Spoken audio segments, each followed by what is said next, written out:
सवाल इसका नहीं है कि आप देश के लिए करेंगे, पहले तो सवाल आप खुद के लिए कुछ कर ले। वक्त गुजरने के बाद ही वक्त के गुजरने का एहसास होता है। किसी का भी पीछा करते रहेंगे ना साहब, वो जिंदगी में नहीं मिलेगा। जो आदमी अपना परिवार ना बदल पाए वो देश का बदलेगा, वो समाज का बदलेगा। गरीब आदमी वो होता है जिसको छुट्टी बहुत चाहिए। एग्जामिनेशन में बैठ के एग्जाम नहीं निकलता। और याद रखिएगा कि अगर आप किसी को उपलब्धियों में हराना चाहते हैं तो सबसे पहले उसे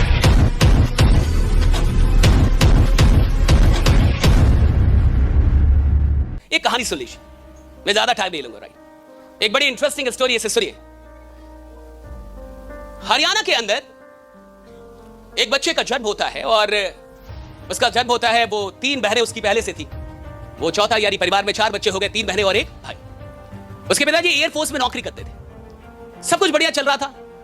जब वो बच्चा 7 साल का होता है तो एक बहुत दुखद समाचार उसके घर पे पहुंचती है कि उसके पिता जो एयरफोर्स में थे उनकी किसी बीमारी के चलते निधन हो जाती है। तो 7 साल का जब वो बच्चा था तो उनके पिता का निधन हो जाता है। और पिता का निधन मतलब यानी जिंदगी ने आपसे एक बहुत बड़ी चीज छीन ली। जिन लोगों के पिता नहीं है वो जानते इस बात को। तो जिंदगी ने एक बहुत बड़ी चीज, एक बहुत बड़ी शक्ति छीन ली। 7 साल का वो बच्चा और पिता का साया जिंदगी ने उसके सर से छीन लिया।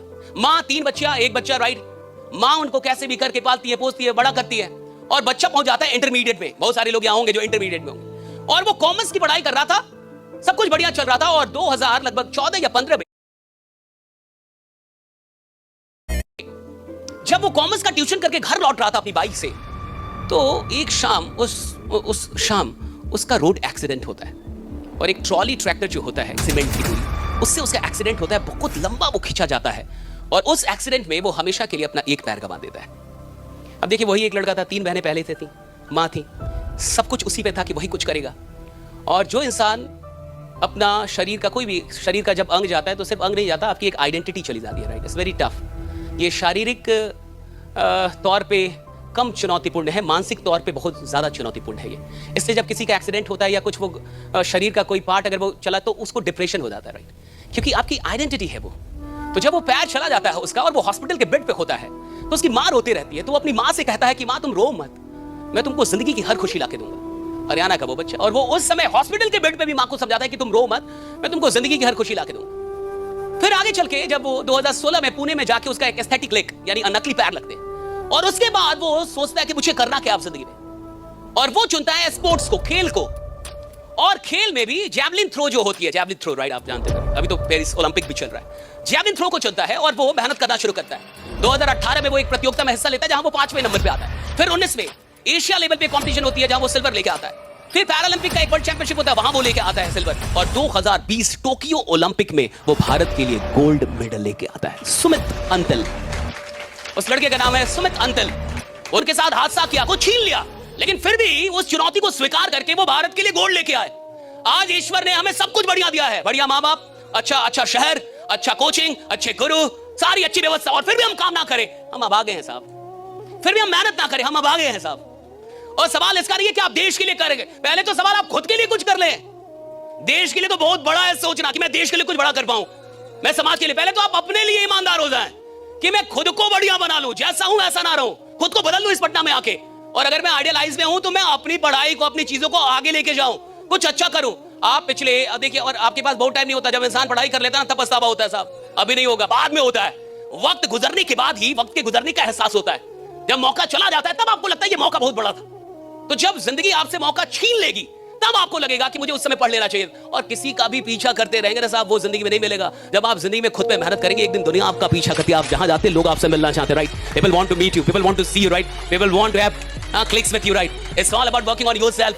जब आदमी खुद पे मेहनत करता है ना साहब, तो जो चीजें उसे नहीं भी मिलनी थी वो भी मिलती है, जिसको नहीं भी आना था वो भी आता है। It's all about working on yourself. तो एक बात याद रखिएगा, आज आपके पास पटना में, और बहुत बड़ा टाइम भी नहीं होता, मुझे नहीं पता आप कैसे परिवार से इधर आए और क्या आपके पिताजी और माँ की उम्मीदें हैं, लेकिन मुझे इतना पता है कि भारत का, बिहार का जो एक पिता होता है, उसकी उम्र अगर 50-60 साल है या 55 साल उसकी उम्र है, तो वो 12 घंटे काम कर रहा है साहब। आपके पिताजी 12 घंटे मेहनत कर रहे होंगे, 12 घंटे। तो अगर मेरे पिता 12 घंटे मेहनत कर रहे हैं और मैं 12 घंटे सोऊं, दोनों चीजें सही नहीं है साहब। आपके पिताजी 12 घंटे काम कर रहे हैं कि आपको कोई तकलीफ ना हो, आपको कोई कष्ट ना हो, आपको कोई परेशानी ना हो, और वही बच्चा आके यहाँ 12 घंटे सोए, आके यहाँ 14 घंटे सोए, काम ना करे, मेहनत ना करे। अब बेईमानी। और सवाल इसका नहीं है कि मैं टॉपर हुआ कि नहीं, सवाल इसका नहीं है कि मुझे दुनिया में नंबर 1 होना है, सवाल इसका है कि मुझे अपनी जिंदगी का नंबर 1 होना है, कि 2024 में मैं वो इंसान हूं जो कभी नहीं था। राइट, मैं नंबर 1 हूं 2024। मैं अपनी जिंदगी का नंबर 1 हूं। अगर मेरी उम्र 20 साल है, 20 साल का नंबर 1 आदमी मैं हूं। अगर 21 साल में 21 साल में ये नंबर 1 हूं। और अगर मैं ये भी नहीं कर पा रहा तो मैं बहुत पीछे हूं। और जमाने में कंपटीशन बहुत ज्यादा है। अगर आपको कंपीट करना, आगे आना है, तो आपको कभी ना कभी तो ईमानदार होना होगा साहब। अगर आप ईमानदारी नहीं लेके आ पाए, और यहाँ पे एक तो आइडियलाइज एक ही लाइन है भैया, honesty is the best policy. हर जगह honesty is the best policy.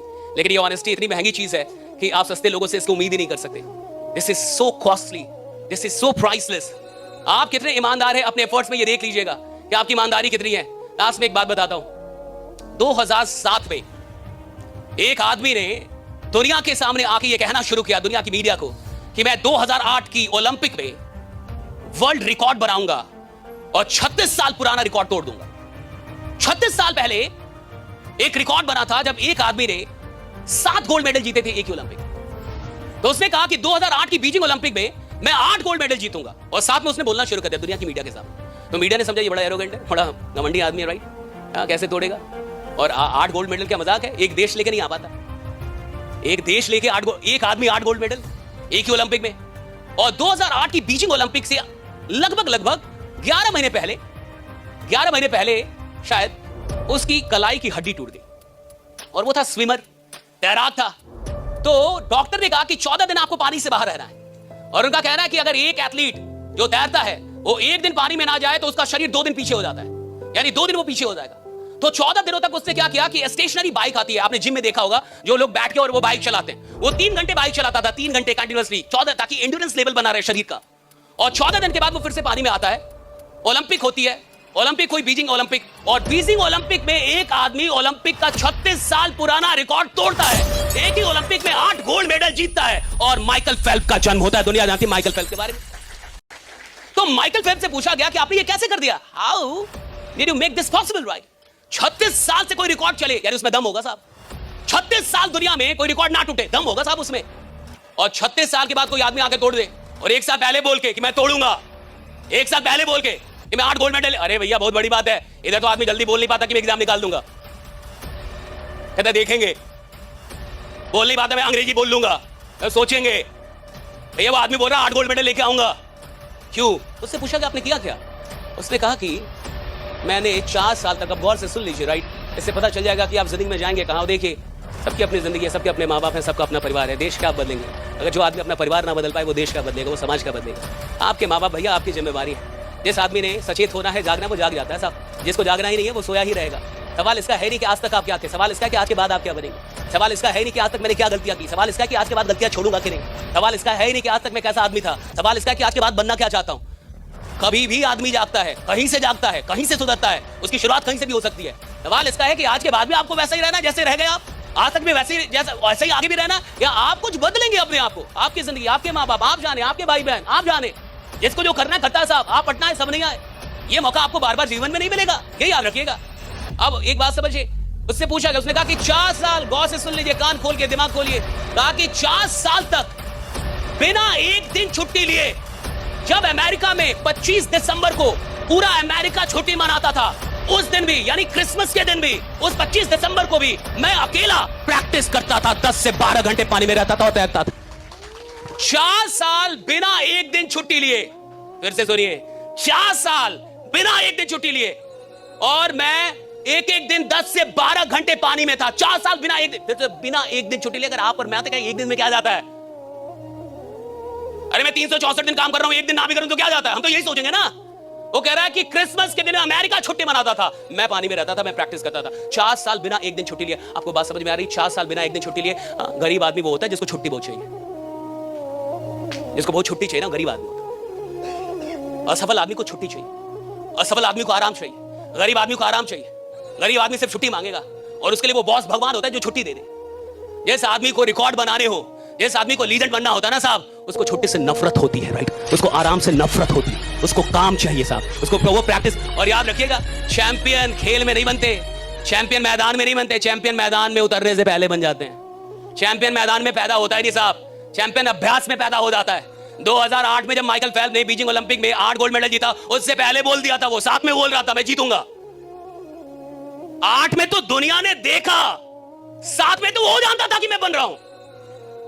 दुनिया ने 8 में देखा, मैदान में चैंपियन पैदा नहीं होते, चैंपियन खेल शुरू होने से पहले पैदा हो जाता है कि मैं चैंपियन हूं। खेल शुरू होने से पहले वो जानता है मैं खेल बदल दूंगा, वो जानता है मैं खेल में आऊंगा सब कुछ बदल दूंगा। उसको पता होता है साहब, एग्जामिनेशन में बैठ के एग्जाम नहीं निकलता, जिसका एग्जाम निकलना होता है वो पहले जानता है कि मैं एग्जाम निकालूंगा। जिसको जिंदगी में आगे जाना होता है ना, वो अभ्यास में बता देगा कि मैं कहां जाऊंगा, राइट। और 2007 में माइकल फेल्प्स ये बात क्यों बोल पाया? क्योंकि वो 4 साल में एक दिन छुट्टी नहीं लिया था। उसको पता था कि मैंने मेहनत की है। और याद रखिएगा कि अगर आप किसी को उपलब्धियों में हराना चाहते हैं तो सबसे पहले उसे मेहनत में हराइए, राइट। जब आप किसी को मेहनत में हरा सकेंगे तब आप उसको उपलब्धियों में भी हरा सकेंगे। जो लीजेंड होते हैं ना साहब, वो पहले मेहनत में हराते हैं। माइकल फेल्प्स ने पता किया था कि वो जो आदमी था जिसने 7 मेडल लिए थे, 7 गोल्ड, उसने क्या किया था? तो माइकल फेल्प्स को पता चला कि वो 7 से 8 घंटे तैरता था रोज। तो माइकल फेल्प्स ने कितना तैरा? 10 से 12 और 4 साल लगातार। इसलिए वो श्योर था मैं तोड़ दूंगा। मेहनत कर ली ना उसने साहब।